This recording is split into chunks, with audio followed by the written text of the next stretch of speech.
YCP ప్రభుత్వానికి ప్రజలు ఎందుకు ఓట్లు వేయాలో చెప్పాలి అని మాజీ మంత్రి టీడీపీ సీనియర్ నేత దేవినేని ఉమా ప్రశ్నించారు. రాష్ట్రాన్ని అన్ని విధాలా నాశనం చేశారని మండిపడ్డారు. ఇచ్చిన హామీలన్నింటినీ తుంగలో తొక్కారని విమర్శించారు. వచ్చే ఎన్నికల్లో జగన్కు ఓటమి తప్పదని హెచ్చరించారు. ఇన్ని ప్యాలెస్లు పెట్టుకున్నా నువ్వు పేదవాడివా, మేం పెత్తందారులవా? ఇటు సమాధానాలు ఉన్నాయా? ఇటు దగ్గర నువ్వు మాట్లాడే పరిస్థితి ఉందా? ఇవన్నీ కూడా ప్రజలు అడుగుతూ ఉన్నారు. ఎవరు పేదవాడు? ఈ దేశంలో అత్యధిక పన్ను కట్టే ముఖ్యమంత్రి, ఇన్కమ్ ట్యాక్స్ కట్టే ముఖ్యమంత్రి జగన్ రెడ్డి.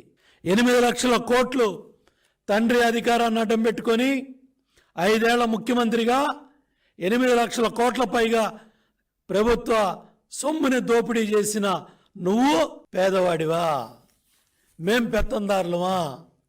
సమాధానాలు ఉన్నాయా జగన్ రెడ్డి నీ దగ్గర? వీటి దగ్గర ఏమన్నా మాట్లాడే పరిస్థితి ఉందా? అంగన్వాడీ జీతాలు పెంచుతానన్నావు. అంగన్వాడీ అక్క చెల్లెమ్మల మీద ఎంత దౌర్జన్యాలు చేశారు, ఎన్ని కేసులు పెట్టారు.